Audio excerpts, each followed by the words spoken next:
La radio est un art aveugle. Yeah, it's quite cool. Et ensuite, Au début, c'était des déformations, c'était des coupures. il y avait un crocodile qui dormait dans l'herbe. Et ensuite, les bébés sages, ils s'étaient perdus. Énormément, très méchants.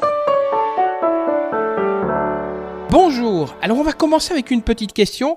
Pourriez-vous me dire ce que vous faisiez, où vous étiez le 15 octobre 2007 ? Moi, je peux vous dire que le 15 octobre 2007, j'étais en Alsace, à Haguenau, et que je présentais mon émission Zone Libre. Dans cette émission, j'avais un invité, le professeur Jérôme Dessèze, qui venait nous parler de sclérose en plaques. Alors, avant de lancer donc l'interview du professeur Jérôme Dessèze, une petite anecdote. Lorsqu'il est arrivé en studio, eh bien, j'étais un petit peu étonné par son aspect un peu jeunot. Je me dis, mais c'est pas possible. Il peut pas être professeur. Il avait l'air d'avoir 30 ans. Eh ben oui, c'était bien le professeur Jérôme Dessèze. Alors, si vous voulez en savoir un petit peu plus sur le professeur Dessèze et sur la sclérose en plaques, ouvrez l'oreille. Je suis le professeur Jérôme Dessèze, je travaille au CHU de Strasbourg. Je suis arrivé en Alsace depuis 2 ans, puisque auparavant j'étais formé à Paris puis à Lille. Et nous avions déjà mis en place un certain nombre de choses au niveau de la région Nord-Pas-de-Calais pour la prise en charge de la sclérose en plaques, tant au niveau de l'hôpital qu'au niveau de la région. Voilà, donc c'est un nouveau challenge qui s'est présenté à moi il y a 2 ans, en arrivant donc sur l'Alsace pour essayer de structurer et de mettre en place les soins par rapport à la sclérose en plaques. Donc je travaille dans un service hospitalier où nous avons des lits d'hospitalisation, des lits d'hôpital de jour, et puis nous sommes tout un groupe à avoir donc mis en place le réseau Alsacep qui vient de voir le jour il y a quelques mois. Pour tenter d'améliorer la prise en compte de la sclérose en plaques en Alsace. Professeur Dessèze, dites-nous, c'est quoi exactement la sclérose en plaques ? Alors, la sclérose en plaques, c'est une maladie inflammatoire qui touche le système nerveux central, c'est-à-dire le cerveau, la moelle épinière et le nerf optique. C'est une maladie qui n'est que neurologique, qui ne touche pas d'autres organes, mais qui est la maladie la plus fréquente et la plus invalidante chez les sujets jeunes hors accidentés de la route. Donc c'est un véritable enjeu de santé publique par rapport au risque éventuel d'évolution de cette maladie dans la population.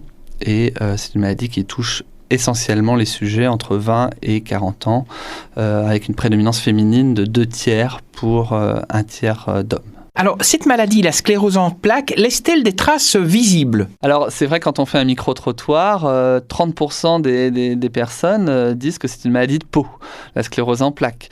Alors, on ne voit pas les plaques sur les gens, on les voit sur leurs IRM. Et d'ailleurs, les patients aiment bien qu'on leur montre parce qu'ils comprennent un peu mieux ce que c'est que ces plaques. Donc, ils peuvent demander à leur neurologue de leur montrer l'IRM. C'est des petits points blancs qui sont situés, donc ils apparaissent blancs en IRM, mais qui correspondent à de l'inflammation de la gaine des nerfs, de la gaine de myéline. Et ces inflammations, ces petits points blancs, on peut les suivre en IRM, et quand on en voit de nouveaux apparaître, pensez que la maladie n'est pas totalement contrôlée par les traitements. Alors, ce qui surprend toujours les patients, c'est que souvent, quand on fait le diagnostic, ils ont déjà un certain nombre de points blancs. C'est probablement que un certain nombre de poussées sont déjà survenues sans qu'il y ait eu de symptômes apparents, et que la maladie est souvent beaucoup plus ancienne que simplement le jour où elle est révélée par la première manifestation neurologique. Mais à l'IRM, on voit bien ces plaques, et c'est vrai que ça n'est possible que depuis une quinzaine d'années, puisque l'IRM a vu le jour aux alentours des années 85-90. Donc ça fait bientôt 20 ans que l'on peut voir ces plaques, mais on les voyait déjà sur des cas autopsiques ou sur certains scanners il y a plusieurs dizaines d'années. Alors la cause exacte de la maladie n'est pas connue. On sait qu'il y a un petit peu de facteurs génétiques sans que ce soit une maladie héréditaire, mais qu'il y a dans certaines familles plusieurs personnes qui peuvent avoir la maladie, ou d'autres maladies du système immunitaire comme le diabète, comme la polyarthrite rhumatoïde, et puis une autre personne va avoir la sclérose en plaques. Donc quand même chez des gens une prédisposition quand même à faire la maladie, et puis probablement un dérèglement du système immunitaire déclenché par une infection virale ou bactérienne ou par des choses de l'environnement que là on ne connaît pas bien encore, qui sont encore à défricher, même si on sait depuis longtemps que c'est un petit peu d'environnement sur un terrain prédisposé. On n'a pas beaucoup avancé ces dernières années sur la connaissance exacte de la maladie, mais c'est le propre de beaucoup de maladies, savoir pourquoi ça vous tombe dessus, pourquoi entre 20 et 40 ans. Il y a encore beaucoup de mystères à élucider dans cette affection. Est-ce que la sclérose en plaques est une maladie du XXIe siècle ? Non, la maladie existe depuis très longtemps. On a retrouvé certains ouvrages historiques qui ont montré que des tableaux du XVe siècle représenter des patients qui a priori avaient cette affection. Elle a été vraiment bien identifiée par le professeur Charcot à la Salpêtrière à la fin du 19e siècle. Et puis, c'est sûr que depuis une vingtaine d'années, on en parle beaucoup plus parce qu'il y a l'IRM, qui est vraiment l'examen clé pour faire le diagnostic, parce qu'il y a une meilleure communication autour de la santé, autour de cette maladie. Mais c'est une maladie ancienne et on n'a pas l'impression qu'il y en ait plus, qu'il y ait une augmentation de l'incidence de la maladie ces dernières années, même si, bien sûr, on en connaît plus puisqu'elles sont détectées plus vite, plus tôt, plus facilement grâce aux outils modernes des moyens d'investigation médicale. Dites-nous, professeur de CS, quels sont les symptômes de la sclérose en plaques ? Alors c'est ce qui en fait toute la difficulté du diagnostic, c'est le caractère très polymorphe des symptômes, puisqu'on peut très bien avoir un flou visuel, un vertige, des fourmillements, une jambe lourde. Tous ces symptômes se voient dans la sclérose en plaques, des problèmes urinaires, mais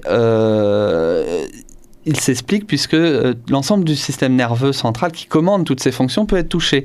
Mais une donnée qui est très importante, c'est la durée du symptôme. Et dans la quasi-totalité des cas, la durée est d'au moins 48 heures, donc c'est un symptôme qui dure.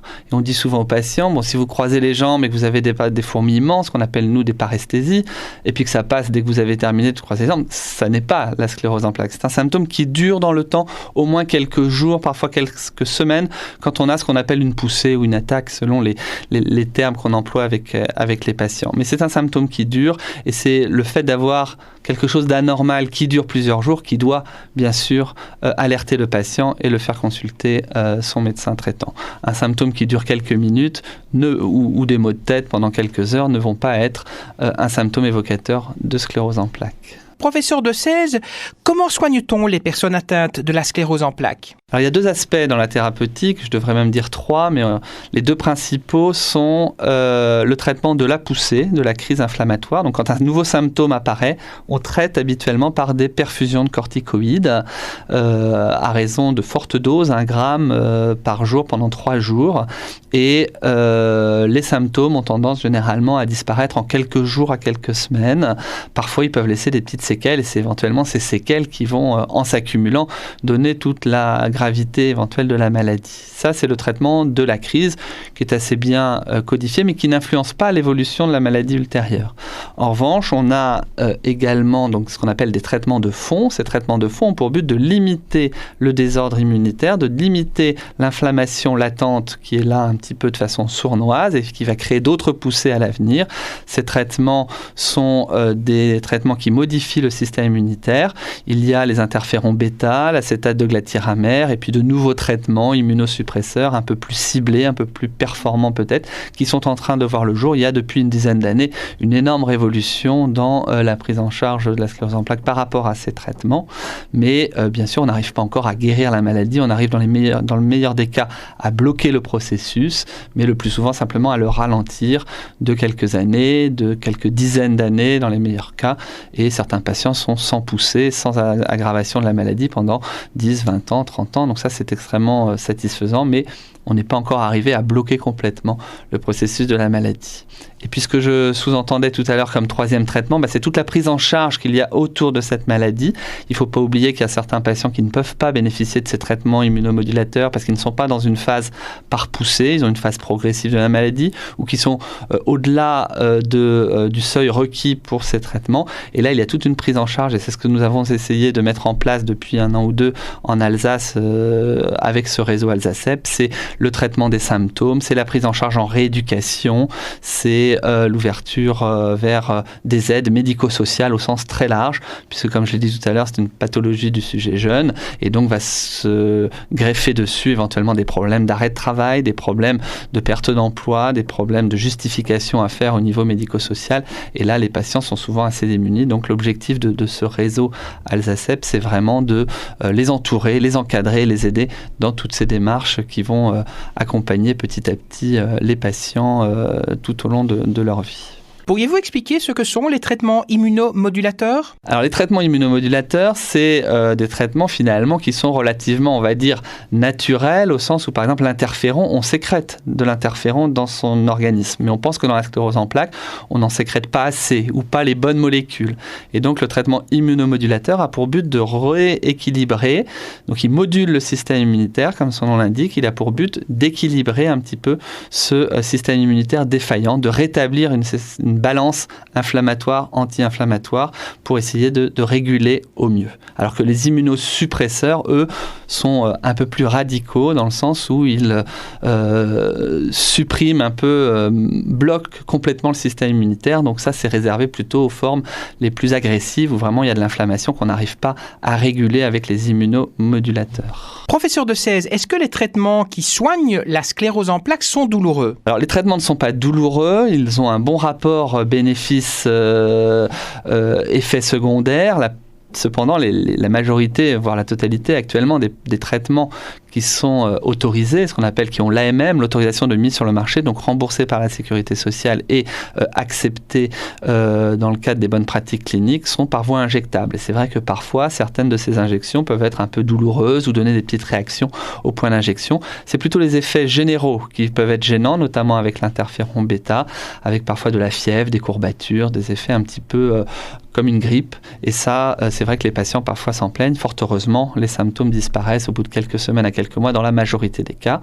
Mais bien sûr, tout le monde est à l'affût du traitement par comprimé qui ne donnerait pas ce type de réaction. Alors, une question que de nombreuses personnes se posent, peut-on mourir de la sclérose en plaques ? Alors, on peut mourir de la sclérose en plaques, mais une étude française qui a été très récemment publiée par l'équipe rennaise montre qu'il n'y a pas de diminution de l'espérance de vie chez les patients sclérose en plaques.